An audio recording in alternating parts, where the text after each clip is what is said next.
Centro Cultural Mexicano's Voces que Luchan e Inspiran podcast. I am your host and executive director, Mariana Martínez, and I am with José, Batista, Events and Communication Manager. So today, as many of our episodes, we're super excited to talk about, have a really special person that's going to help us talk about something really important, which is love. So we want to welcome Axton Burton. Hi, Axton. Howdy, How hello, are hello. you? So I'm going to read your bio and just so people get to know who you are a little bit. And then we dive into the questions and, get to know you. But the theme today is love. As we know, February is celebration of love. And we'll get into how that manifests. What does love mean to you? What does that look like in your life, etc. So let's talk about who Axton is.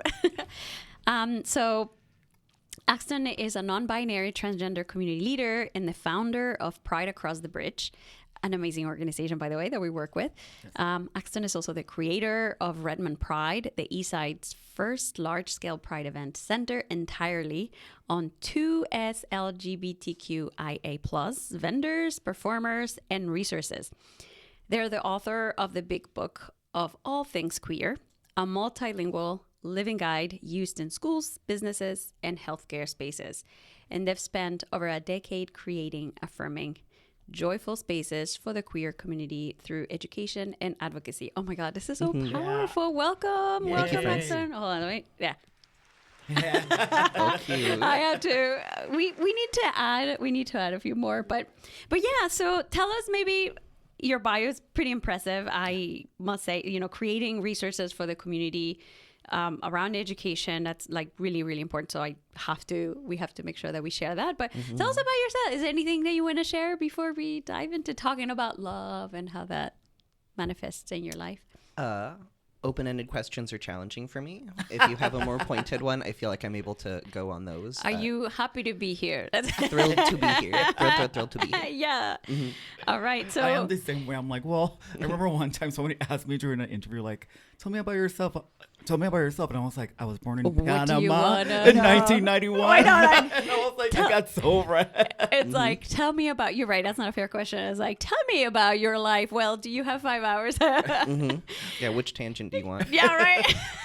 Well, you are a community leader. And one of the things that I loved about when I met you, when I joined the organization, I started and I continue to do that meeting with leaders just so that they know who I was and I learn what they do, etc. And one of the things that I loved, speaking about love, when I met you in that meeting is one of the first questions you asked was, it was around health. It was like, how do you feel? How are you taking care of your heart? That was it. And I was like, nobody has asked me that in that meeting. And I just, obviously the conversation went a bit on it wasn't a tangent. It was really about really intentional. And I think it was around month 3 that I met you, So I was obviously ramping up and running like a chicken with a head. Not that I am not now, but so I just really appreciated that, how important that is. And us as community leaders, that we don't think oftentimes that love we are there to support others and, to be the pillar of others and to take care of others. But then what about us, right? And what are the things that we do to take care of ourselves? And you were so intentional that almost brought me to tears. I mean, you don't know that, maybe now you know, I'll admit it. And crying is not a bad thing, right? I think it's a stress reliever. I know. I love crying. It's a stress reliever. But I truly, I go back to that moment and I really appreciated that question. So what brought you? Yeah. Why is that an important question? How does that? I would assume. I can delve into that one. Yeah. I think that especially as individuals, as humans, we're all navigating so many different facets of life, whether close to microphone. We are underfoot of a capitalist society that forces us, especially in our tech bubble, to prioritize go without taking moments and breaths for ourselves. And especially, I think, compounding that as executive directors, our local leaders, we're such givers that we don't hold space for us being able to take that breath in to take larger and more sustained step forward. Yeah. And I don't know where the question came from originally. It's something that I do try to take time to ask every person around me, is an introduction question. That's a deep one. It's interesting.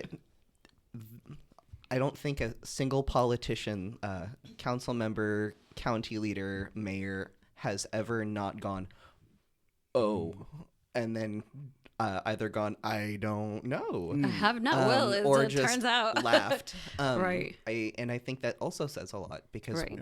we don't even 100%. ask that of ourselves. Right. What are we doing to take care of our hearts? And I think it's especially in the current regime that we're all trying to navigate, we need to take care of our hearts. Yeah. And I think that starts with just checking in on one another as well. Yeah. No, well, you just asking that question brought intentionality. And even if I didn't know how to answer, because oftentimes the question is like, how are you taking care of your body, or how you're taking, no, this was like your heart. It's like, oh my God, am I?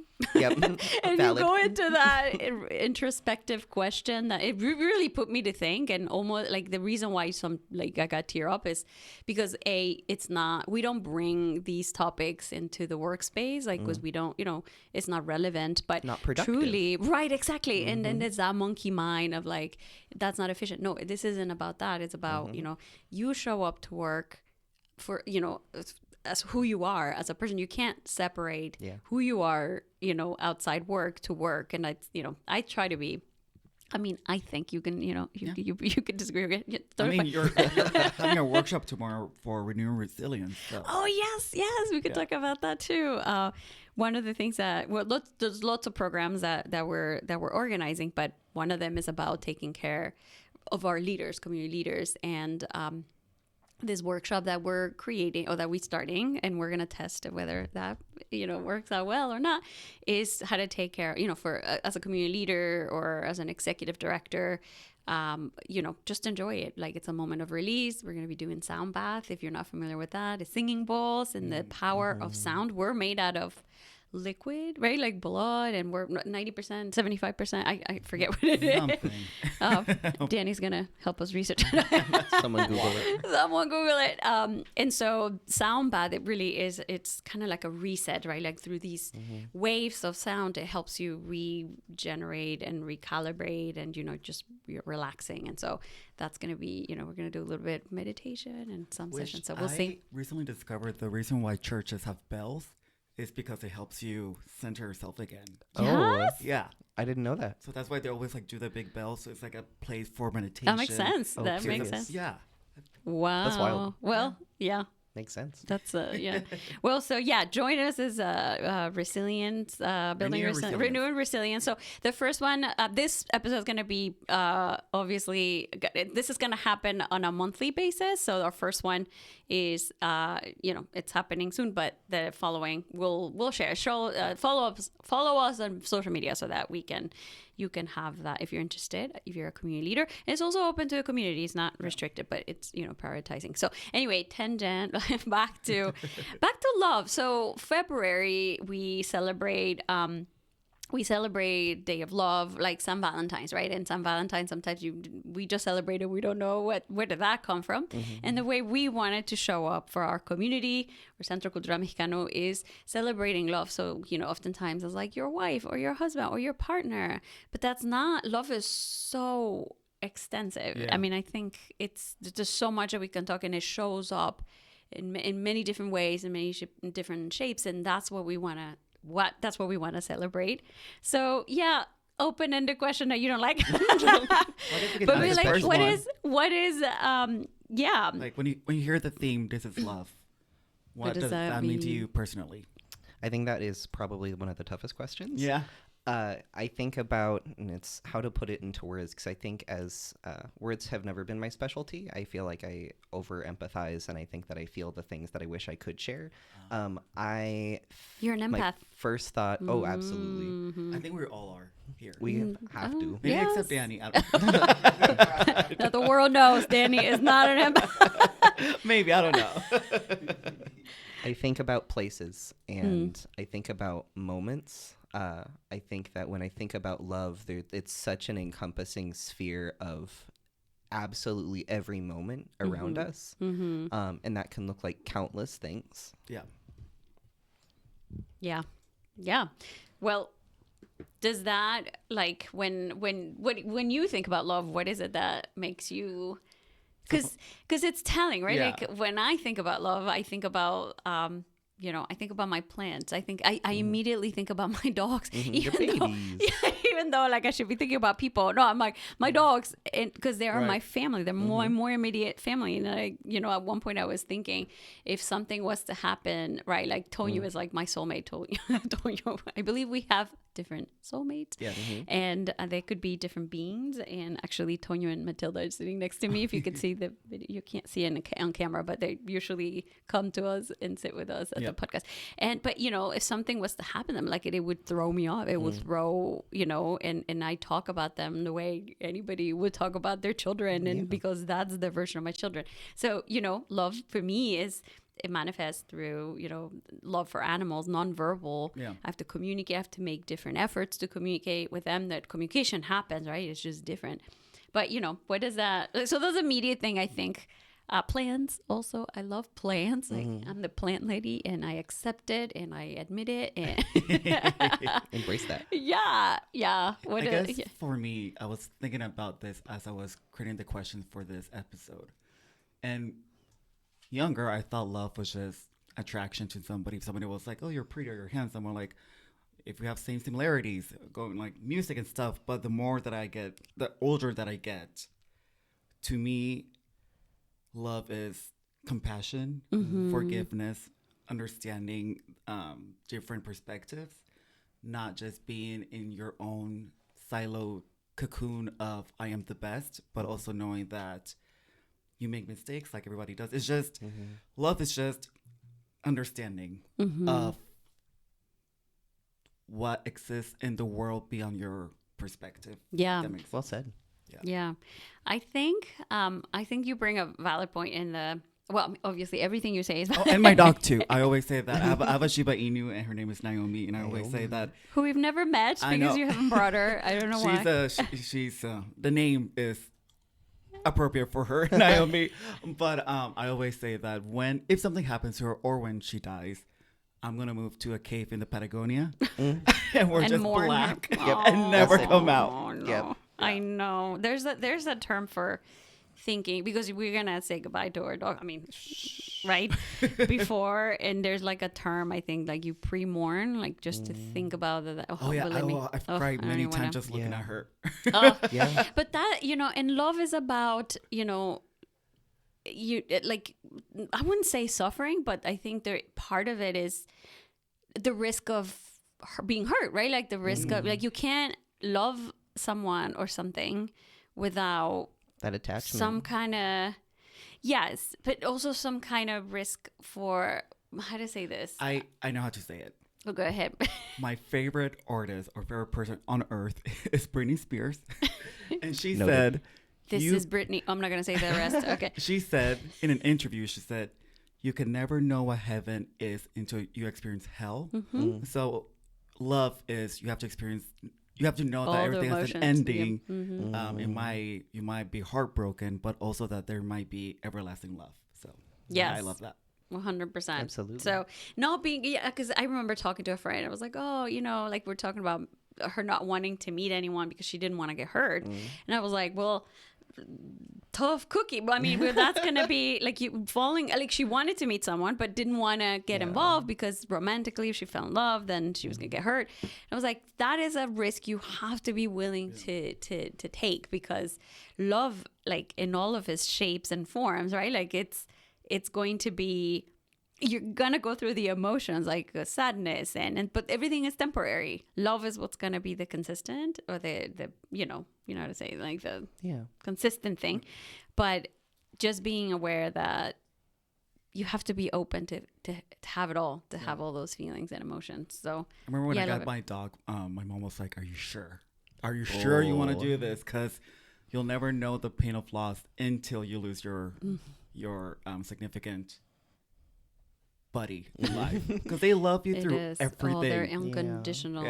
Tell me about it. I could talk about dogs for like. There was one time for New Year's that I went to a house party, And right before it was midnight, I left the party drunk, running to my apartment just to spend it with Naomi. Baby. Oh, yeah, yes. totally. I'm like, I have said no to many gatherings because I'm like, I'd rather hang out with my dog My today. dog said like, no. And if my dog doesn't like you, well, you know, it's good. But so why, and this is a question I throw out there, right? Like, why do you think it's important to celebrate all types of love, not just, right, like St. Valentine's, which is just, you know, you go out with your romantic partner, like, but why do you think it's important to celebrate all types of love? Name it, you know, whatever. Some people will be like, it's my car. I love it. And I don't care, right? Like, True. If I can go first, I feel like that question is very important right now with the current climate. I wouldn't even say political climate. I would just say climate of the entire world. I feel like the world is being turned upside down and there's like a veil that's being lifted and we're starting to see what life truly is. So to answer that question, we must celebrate all types of love, because if we just say that love is between a man and a woman, then you're excluding every single other type of opportunity that people can express love. Oh, 100%. Or if you say that love is just between two white people or two Latin people, then you're like, oh, man and woman. Or so I think it's important to celebrate all types of love because that makes you aware. Yeah. And smart. Yes, 100%. I think what do you think? Absolutely. When I think about that, I think about when people will use the term "we serve our community." Oftentimes, you have to take a step back and figure out what that means, because that oftentimes, especially in our like very individual focused, like United States, especially, that comes from your particular perspective of what community is. And in order to serve the community, you really need to serve all of your community. And so instead of it being the perspective of what you're seeing or from your own ideas, love can look like anything romantic, sexual, your love for your pets, absolutely, our army of cats, our faith, our religious beliefs. It can be things like love for our community and comrades right now is definitely something that I continue to come back to. I think that's something that fuels me. I think especially being an introverted person, it's hard for me to pull myself out of my house, especially when my cats are like, you could just be in bed. And you're like, with us here. Yes, I can. Well. It's so important to hold space and love our community through these tough times as well. I think that love can also look like a lot of collective learning together because we are all, no one knows swear word. No one knows shit. Yeah. I love the warning. And just, it's so critical. And everyone has a different idea and an idea of what love is, and everyone loves their own entities or their own beings in their own ways. Right. And some people don't feel romantic attraction. Right. And so equating the holiday of like Valentine's Day, for example, to like it is particularly for this. It cuts off a part of our community and can feel further isolating. 100%. Last year, my dad always used to bring my mom roses and chocolate for Valentine's Day. And last year, he brought flowers for my sister and my mom. And he never would get me anything, but for whatever reason last year he got me a present, but it was barbecue ribs. Hey, that's my kind of present. Correct. I'd rather have that than roses. Poor roses don't cut roses. Go ribs. Come on. I was like, thanks, Dad. Yes. It's like he knew love. Like, He's like, he's not gonna want roses, but I know he'll like barbecue. I'm like, oh, Dad. That's it. Have you ever done the 5 languages of love? Have you filled out that test that tells you, you respond? You basically, it's a series of questions. It's a series of questions, and then it tells you what your 5, the language of your language of love and how love shows up in your life.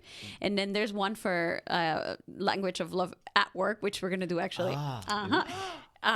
So it basically says, I can't remember, but maybe Danny, you're gonna help us, is physical affection, acts of service, words of, or Words of affirmation. Thank you. Yeah. Well, so there's 5, and in the workplace, there's basically almost the same except for the physical touch because obviously that's inappropriate.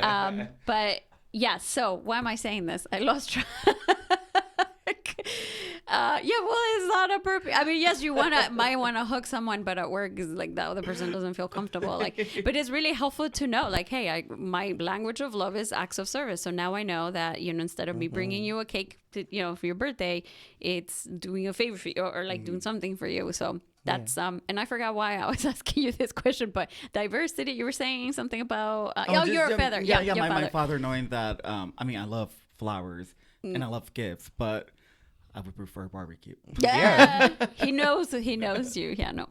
Good. May I interject for a second? Yes. What is it? The 5 love languages are words of affirmation, quality time, physical touch, act of service, and receiving gifts. Who? I feel like mine are all. There has to be an order. Usually, take the test. We're gonna take the test because it's really interesting. I also have a question as well that I want to ask. Okay. It was like, okay, after a whole day of absorbing everyone's emotion around you, how do you recharge? SVU, line order. Like what? F Yes. you? I was like, SVU, line order. Also took me a moment. I swear, Danny always makes fun of me, but I go home, I put law and order, which is kind of crazy because it's all about sexual abuse and sexual assault, but Olivia and Benson just... I've never watched the show, but so it sounds really interesting already. You have 27 seasons to enjoy. I need something that long so that I don't, I think for me, it's very much desensitizing.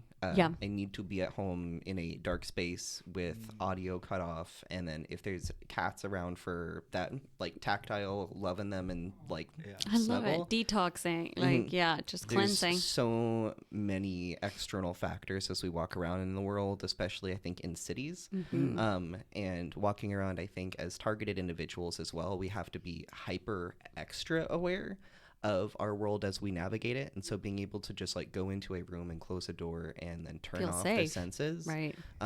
Secondary would be psychological thrillers. I don't know why horror movies. That happened to me. Screw That happened to me during COVID. But like also, I don't. Wherever it is in the brain, that's just like.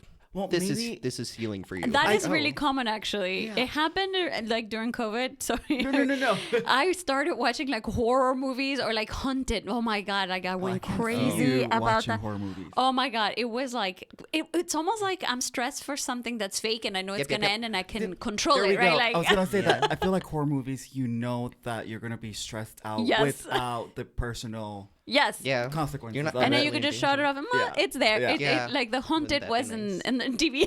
Well, I guess maybe that's why I like SVU, because I know it's something so serious with a it's not usually happy at the end, but usually there's a result. Like it's like a result. It goes somewhere, or there's like a culminate somewhere. No, I love the detoxing. I think that's really important, especially for someone who's an empath. And the definition of an empath, and don't quote me, is someone who feels emotion, right? Like it's not just hyper aware of of your emotions, which I think is just emotional intelligence, is feeling the emotions of that other person and just being hyper aware. So if that person is crying or feeling, you understand it, you feel it, right? You take it with you.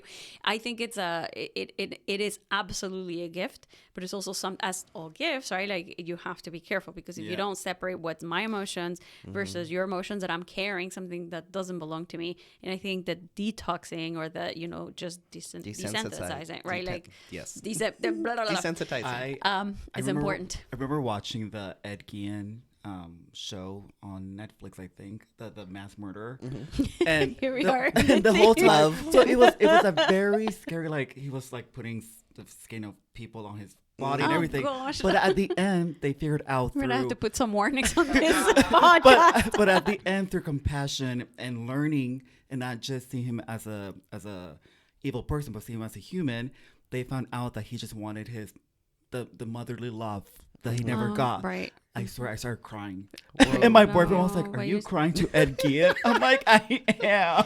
You don't know.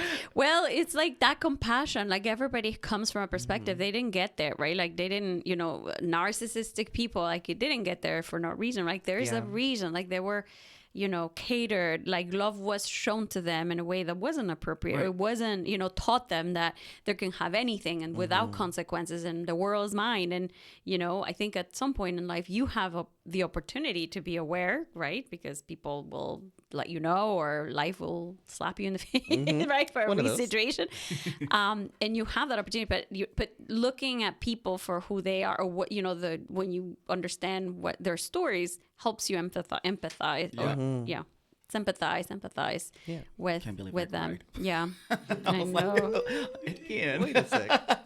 But it's it was sad. It was like, I just want my mom's approval. Isn't did you ever watch the movie Frankenstein, like the one that just came out? Oh yeah, it was really good. Right? It's like this, you first see this beast and you're like, oh, it's killing everybody. It really was like, no, you owe me, and then you understand from a purpose. Right. Yeah. Exactly. I think that's a lot of what we're seeing now. It's separation, it's division, and I really do think is that it's just misalignment away from love. I really do think that we are in this world to love, and to experience love, to feel love, to live love in all its different shapes and forms. And when we do not align ourselves to that purpose is when we start like blocking and, just not empathizing, or like, I don't care what happens to the, or seeing us versus them, that kind of thing. So I really do feel that that's what's happening in the world right now. It's just that division and misalignment. Because sometimes I think, right, like every side has sorry, Matilda's like spitting something out for those who didn't hear it. And now I lost my train of thought.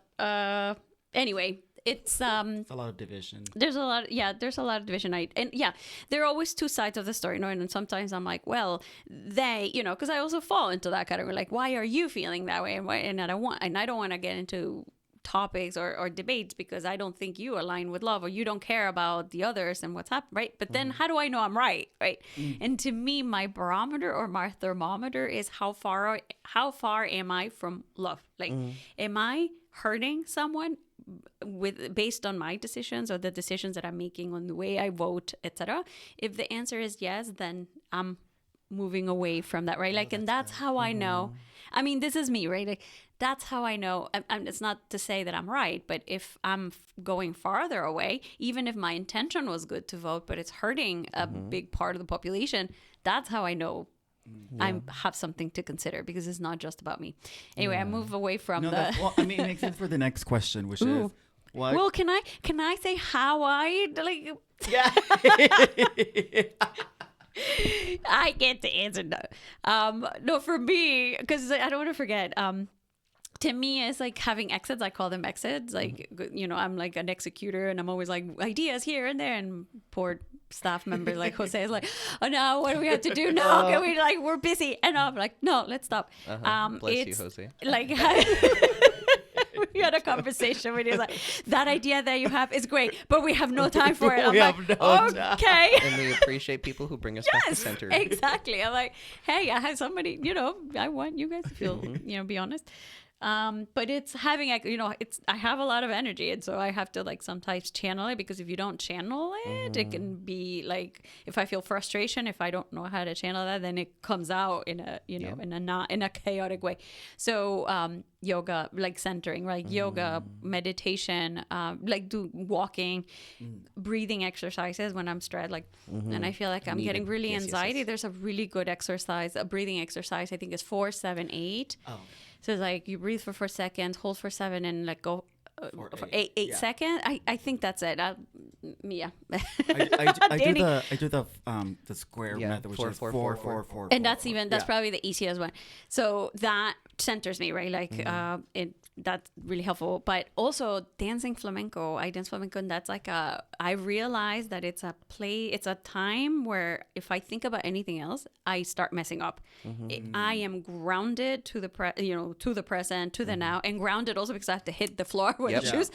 And it also helps that explosion of emotion. Like if I have so much energy, like, wow, it just like, and it's a place where I can really do it safely, and I'm supposed to do it. So anyway, that's how I do it. But What's the next question? Oh, Mariana. There. interject. Yes. You were correct. 4, 7, and 8. And it helps with anxiety, high blood pressure, chronic pain, and insomnia. Yeah. Okay. I mean, have a it question. regulates. Yes. The question is, what is a boundary that non-empath often break that surprises you? Oh. Wait, Oh, whoa, my brain. what was A the question? boundary. A boundary that an empath, That a non-empath that a non-empath. breaks that surprises you. Yeah. Oh. Go. Yes. Jose's like, I'm ready to answer that. When people, there's two things. One of my core values is never make fun of somebody's the way they laugh or the way that Oh, I love or their love for their music, because those are two ways that they're expressing their excitement in life, and I hate when people make fun of other people's laughter. Yeah. Like, I hate Well, it. hate is a strong word. My mom. No, I hate. Oh no, yeah, it is it. No, I used to say hate all the time, and my mom was like, you're bringing such negative. I'm like, you're right. I don't hate everything. I just dislike things. But you're right. No, Yeah. yes, you're And right. the second is joking to an extent where you are starting when Was somebody's about someone else. Yeah, or like you're joking about something that you know that that person is like kind of iffy It about, triggers, but, right. and then they say it's just a joke. Oh, like intentional. no, That's gaslighting. Yeah, Or that's a pretty like, tricky. Oh, yeah. You don't do that. That's yeah. and then they follow with, well, you need thicker skin. I'm like, no, you need just to be Not at all, understanding. right? Not Like a when poop head. the joke is at the expense of someone else. There we go, exactly. And that it's no longer funny, right? Yeah. Like, and I think that's that we're living. Some of the I hear people, oh well, no, you can't say anything. No, it's because for a long time you got away with laughing about things that are inappropriate, and now you have to be conscious about Yes. some other people's feelings, and that hurts you. Well, Yep. yes, that's uncomfortable, but Yep. Yeah. ugh, that's so you're right. No, is that I can't think of any, but I think I have that's plenty more. that's well, go please next do share. podcast. And just, I mean, like, when people ask, for example, we live in the city. Well, I live in the city, and there are a lot of homeless people with drug addiction, and I hate hearing the phrase, "Oh, what's wrong with them?" It's not what's wrong with them; it's what happened to What did they them to get to subject that to? point. Is that So- empathy? The empathy, Yeah. yeah. I completely agree. And one of the things, I live in Seattle, and I love the progressive thinking of decriminalizing drugs, because drugs is not, it's not a crime. It's a health problem. It's a health issue. But for and for that reason, you see it out in the streets. And if you're not, if it's the first time you've ever been exposed to that, then it's like, whoa, it's a shock. But at the same time, like everywhere, it's this, that is the case in many different places. The fact that you're not seeing it or you're not exposed to it, it doesn't mean it doesn't exist. And it just brings awareness to a deeper, larger issue, right? Like mental health, etc.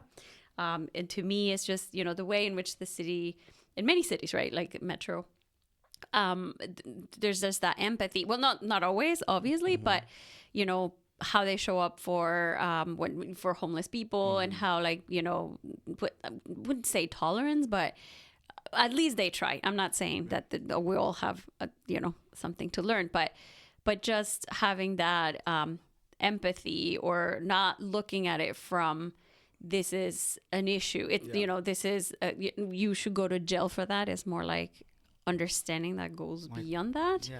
It's really important. Yeah. Well, we're like, just reflecting. whoa, right? Like, we're like, okay, yes. What do you think about, mental health? That's a reality. Yeah. Yeah. So I love all of these questions. One that calls me, and I think it's one that you show up in your community. But what does it mean to practice love through advocacy? And I know that can show up in many different ways. And for us here, and unless you're ready to answer, Go ahead. for us here at Centro Cultural Mexicano is creating different, diversification of different programs and meeting community where they are. And that means getting feedback, constant feedback about what are the needs, and how can we best deliver those services? It means a constant thinking about evaluation, right? And a big exercise that we do at work is asking, you know, when we do an event, what went right, and we have, it's such a hard time. It's so funny. I have a hard time with that. Because everybody wants to go through the negative. Right, That's like, part of that work, though. We're going to start talking about what went well and what, you know, what can we change? And everybody's like, no, it was bad. And then this one, and we're so critical of ourselves. But yeah, it's about that. It's about like, if we don't do learning and evaluation, then how do you know? So for us is constant thinking about like, how are we delivering and how could we make it better so that we better serve the community, and then meeting the community where they are. So, you know, change, that could mean so many things, but that's one way for us. But yeah, what about you, and how in your organization and the amazing work that you're doing in the community, how does that look? I would absolutely say, echoing that, I think it's absolutely critical. I think something that Pride Across the Bridge does that I'm very, very grateful that it's a space that we just fuel it, is we really learn from our community partners, both with the positive and negative lived experiences. We want to avoid damaging hierarchical structures that continue to be perpetuated in the nonprofit world. And we really, it's required, you should have your pulse on the community and how your impact is positive and negative, because it is absolutely core to the direction that you continue to take. Something that I like the pulse of the community. I really like that. Staggering how many nonprofits I think that don't serve marginalized communities or larger nonprofits that are successful, structured. They follow procedures and they don't know what their impact is on community. It's the numbers. It's the numbers now rather than the souls. And I think that making sure that you stay with that in your community and knowing how your spaces and how your interactions impact those around you is a huge part of the equation, and how you should 100%. Be able to continue those relationships. Practicing bringing people into conversations, calling people in rather than out, but also knowing when it is okay to call people out. That is such diplomatically. There's always a way to do it, right? Like I just think if you do it respectfully, you're more likely to be heard rather than pointing the finger. I mean, that's... I hear when people say, like, you've been quiet, you haven't said anything. I'm like, well... wait until I say something. like, I like when people say, oh, we want your input too, Jose. Can you maybe chime in? Like, I love that type of... when I'm not being open, up. Right? Yeah. Sorry, not to cut you off. It's okay. It's important. Yeah. I think everybody's voice in the room is important to, again, to serve your community. Yeah. You need to serve your community. Yeah. And it's not just the particular people that you want in the space or are agreeing with your ideas. Yeah.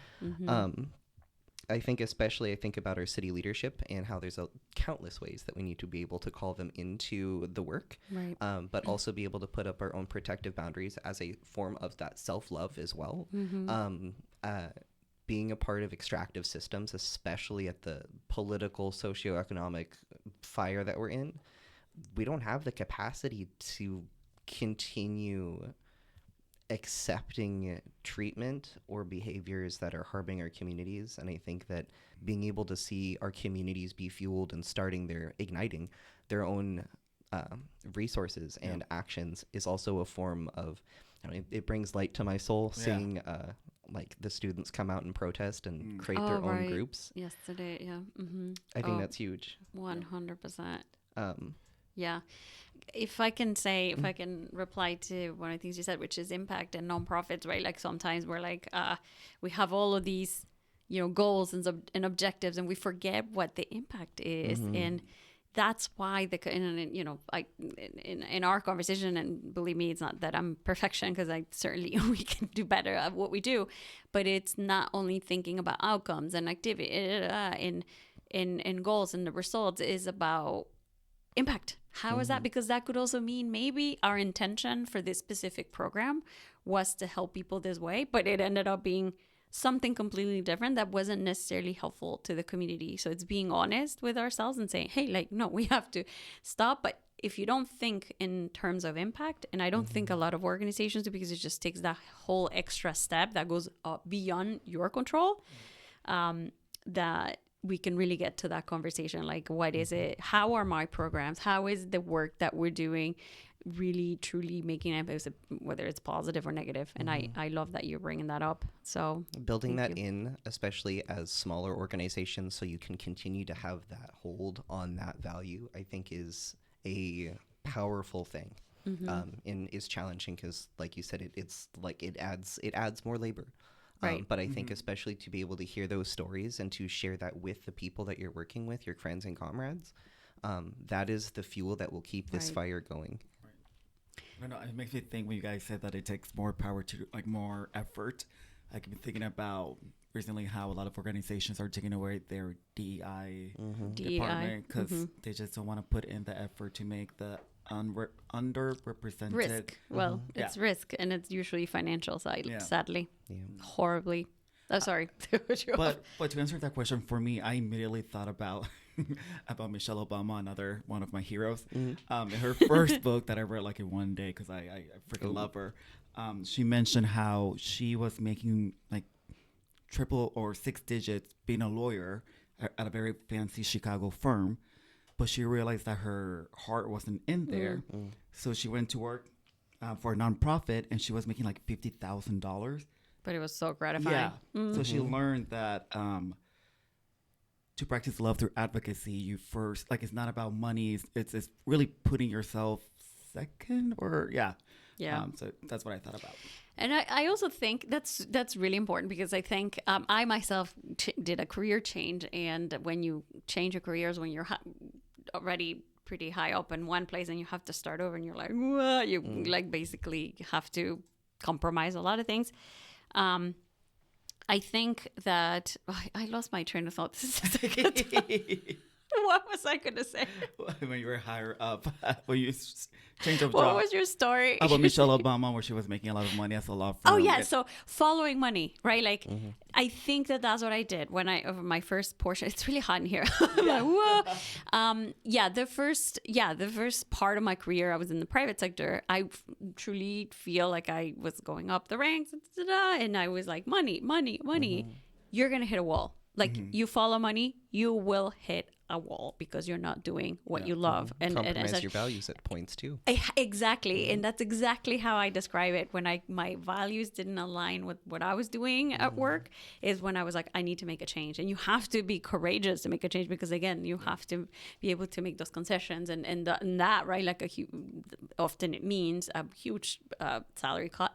But money is to me, money is energy. And if you do what you love, it's going to come back. Like, and I am the living proof of that. Like, it'll come to you, but it cannot be something material or like something that's not aligned with what you want, who you are, or love for you or what you're doing will, eventually has its consequences.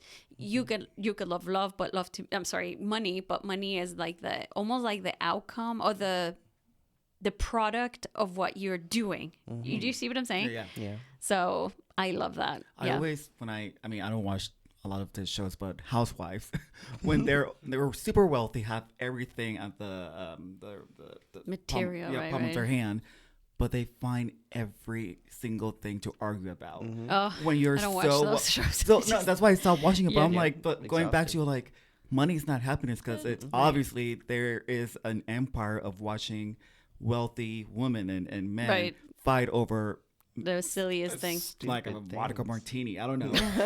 So it's just like I always think about them. Like, oh, why are we praising all this rich people, but they don't seem there's happy. a fascination Disconnected. with wanting to watch like the lives of I don't watch these shows like that. To me they're like so empty, but there's studies that literally you have up until a point or an income level. Beyond that, you can make millions. It will not make a difference in your levels of happiness or like in how you rate how happy you are. Obviously money is important, right? Like food, shelter, house, transport, your basics. So but it gets to a point where when your income covers that, right, but beyond that threshold. I think back in the day it was like $50,000 or something lower. 75. Now, right, this is what I'm saying. Like, I think it was. I would be so like It's half a changed. car? It's changed, obviously. But like, say maybe 80,000 or 75, whenever you feel comfortable. You're like, okay, beyond that, then nothing, no matter how $200,000 is not going to make a difference because it's not about love. And that's when you realize, right? Yeah. Like, you have everything, and yet here you are fighting about the silliest and stupidest things, right? Somebody wore my same outfit. Yeah. I think it was the CEO who figured out that 75,000 was the mark to be happy if you have enough. Yeah. Which I'm sure is now higher, but Yeah. I think we only have 1 minute left. Which Well, we're a little bit more flexible. Let's Yeah. maybe one more question, and if there's anything a else. fun question. A fun. Oh, well, you're the one who drafted the questions. A song that feels like love to you. That's one. Gloria Estefan or a rapped. word. Which one? Gloria Estefan rapped. Which one is that? I don't. Play it. Like No, Danny. I mean, don't play because That's one of my favorite songs to play on guitar to my partner. oh yeah. What was the name of it again? Rapped by Rapped. Gloria Estefan. I love her, but I can't remember what that song is. To me, it's more like genres of music because there's so many songs, so many music, songs that I can say. Not one that comes across, but I will say two genres of music where I feel that wherever I go in the world, they're worldwide known. That wherever you go, you will find community because everybody loves that type of music. One is house music. That's one of my house and trance. Like, well, first trance and second house. And I know that wherever you go, there's like a subculture. There's like a place where you're gonna meet people who you're gonna vibe. And like speaking of not making fun of people who like music, I had a friend who kept making fun of like the kind of music I like, and like exactly, it's exactly that. And so that I feel, and then flamenco, you will find flamenco in every corner of the world, and it's a community. Like you find your community, like we are there, and everyone's equal. Like you could be the CEO making millions, but in class you're a beginner, and there's, we're stripped from all titles and pretentiousness and money. Everybody's equal there. So and obviously united for the love of flamenco. That's what I would say. I think for me, it's more not a genre, but more of an era, which is like 60s and 70s, only because, and Spanish and English, because that's the music that I grew up with in my childhood. Wait, is with my that mom. 70s? Yeah. Okay. Yeah, so like for me, the type of music that's love is anything that reminds me of my parents. So like, for example, like my dad, he loved Leodan, who is an Argentinian singer.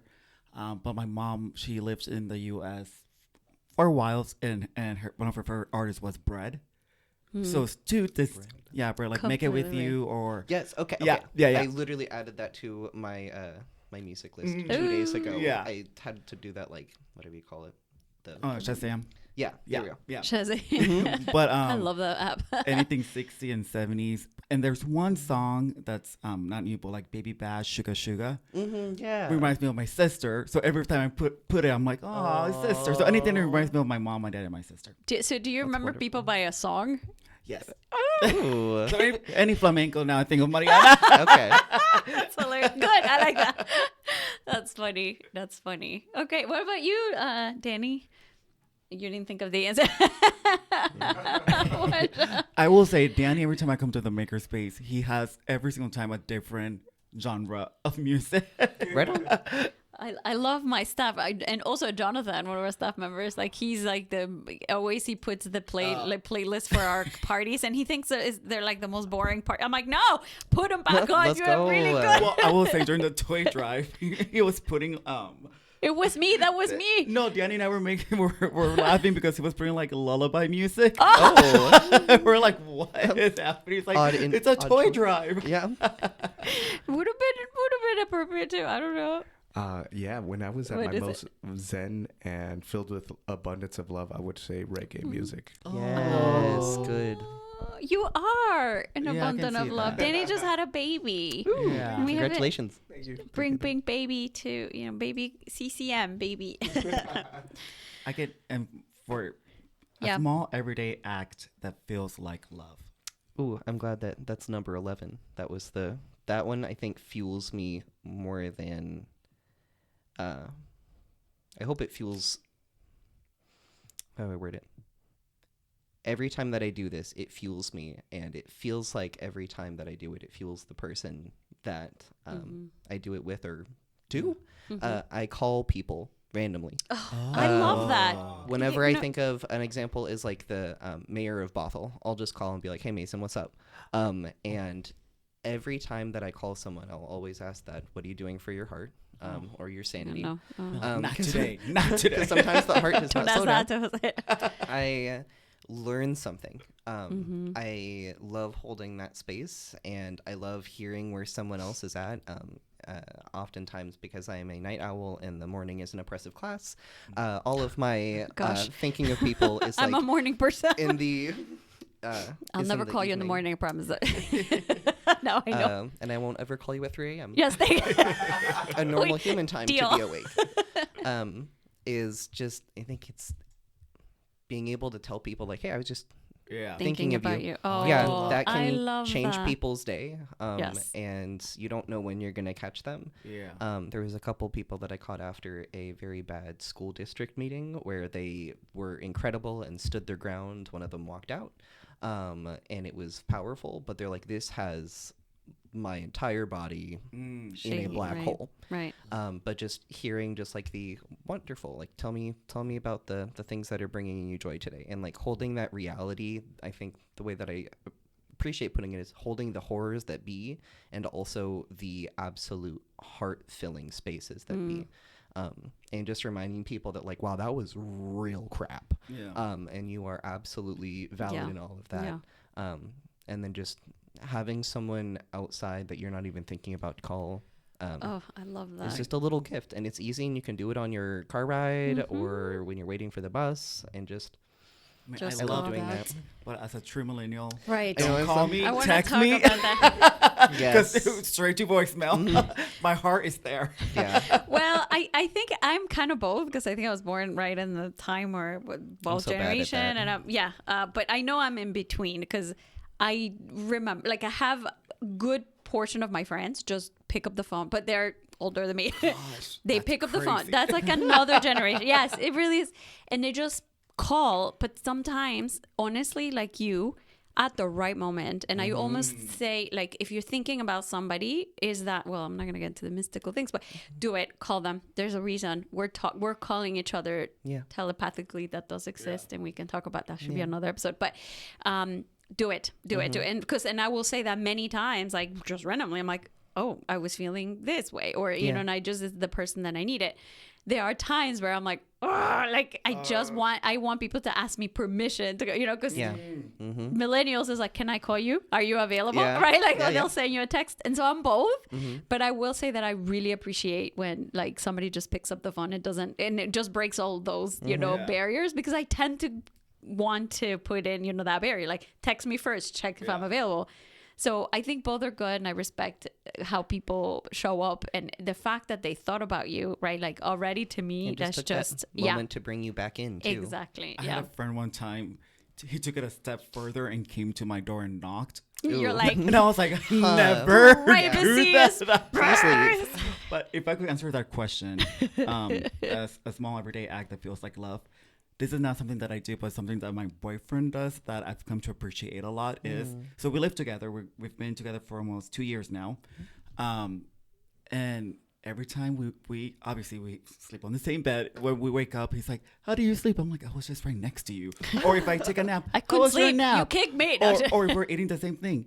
How was the food? I'm like, you know. So he's always attentive to ask, or like, why do you get annoyed? Well, no, at first, because I'm like, what is this? Because I wasn't. You're probably not used to being receiving love that way. Yeah, but then he's like, sorry. We text every minute, and when I get home, even if I'm texting as I'm walking home, telling him about my day, he goes, "How was your day?" I was like, good. Well, that's a step, text. right? You didn't get upset. Now it's like a yes. Then it'll be an now open-ended question. So now I'm doing that with him when he's like, how do you sleep? I'm like, great. How about you? He goes, well, not good today. I'm like, oh, Ooh, okay. No.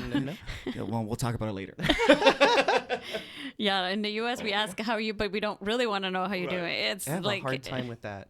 Yeah. That's a cultural thing. Yeah, no. Yeah. That's sad, but It's funny how something that I've noticed is when somebody asks you, how are you? And you actually give them a truthful answer, how they Like- step They're back. that's yeah. not what I meant. And- What I meant is you're good, right? Yes. Thank you. Yeah. Yeah. I wish people would just say that then. But yeah. That's kind of like my I don't know if I say this word correctly, the litmus test of people for me is like, if I'm true, if they step back and you're like, okay, buddy. Repellent. Yeah. Oh. I'm like, okay. Yeah, then- you're not my But if people. they engage, then I'm like, Right. oh, okay, you're one of my tribe. Yay. Good. Oh gosh, no, I'm I gonna. like that. No, it's true. It's true. I think it's if you're gonna ask a question, you have to be intentional about it. But I feel like that's more of a culture thing. Like I just more than I try not to take it personal because in Mexico, like how you do, and then it's just a whole conversation. It's a conversation. It's also easier to make friends there, but Anyway, for me, how does love show? What was the question? How does it? A small everyday act that feels like love. Yeah, to me, it's like taking. I shared this at the staff meeting the other day. When we do icebreakers. One thing I do is I have a magnet in my. It's like a calendar that's a magnet on my fridge.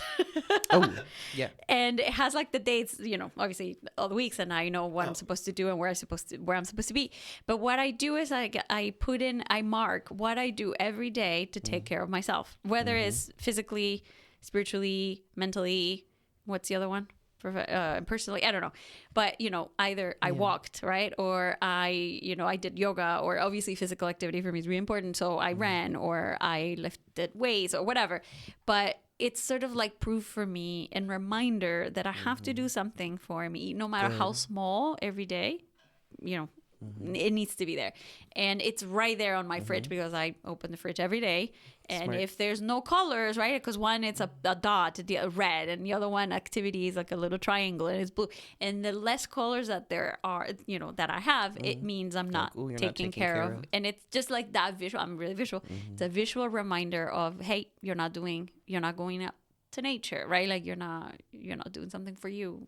Etc. So I recommend it because it's like it's in your face and you're like, ooh. I thought you were gonna reference the graph that we have in the refrigerator in the office where it's like, how are you feeling today? And I always put it on stressed. Now I know.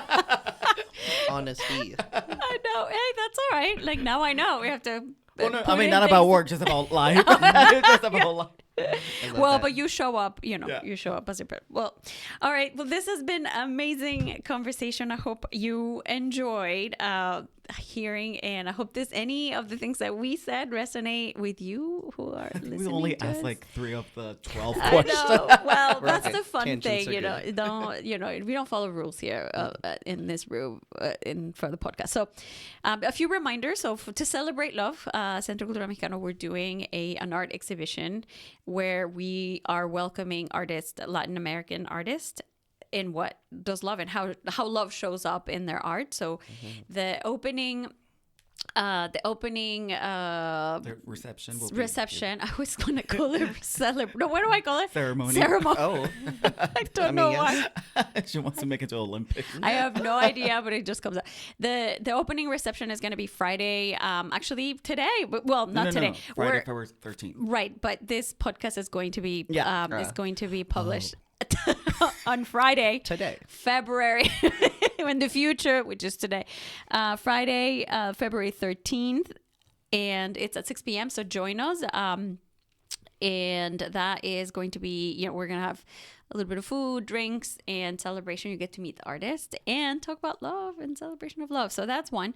A few important reminders of some of the programs that we have is our support for small businesses. So we're currently running a few workshops where we're supporting small businesses through different, in different aspects. So how to register your business, how to market it, what are the challenges, right? Like what does your strategy look like long term, short, mid and long term, in topics that are relatively new, like artificial intelligence. How does that, how does artificial intelligence, how can you leverage these tools to advance and, make your business work better. So small, look out, follow us on social media. There's lots of information there and how we can support you if you're thinking about, if you listeners, or if you know someone who's thinking about opening a business, here we can help you. So that is one. And another one, fun one, is get active and stay active. We're calling it Activa tu Salud con el Centro Cultural Mexicano. And that, in essence, is staying active, right? Like sitting is the new smoking. And so... and we smoke now. We're going to be smoking. Opposite. Oh, goodness. And I should think about... McDonald's. I should think about how I introduce these topics. But, it's staying active is really, really important for the reasons that we, to love, for self-love, for your health, etc. So we're doing a series of different...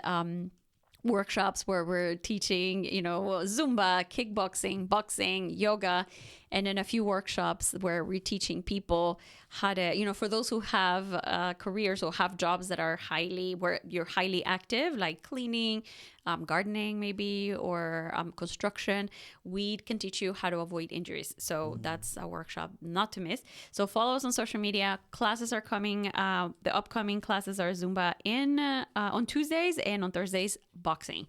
So if you've never done it, this is the time to try. It's free and it'll be bilingual. So if you don't speak Spanish or English, if you speak only Spanish or English, you're going to hear your language. So, yep. So that is it. I love talking about love. So I'm going to go take this feeling and take it with me for the whole month. The biggest takeaway, I think, is we love our pets more than anything else.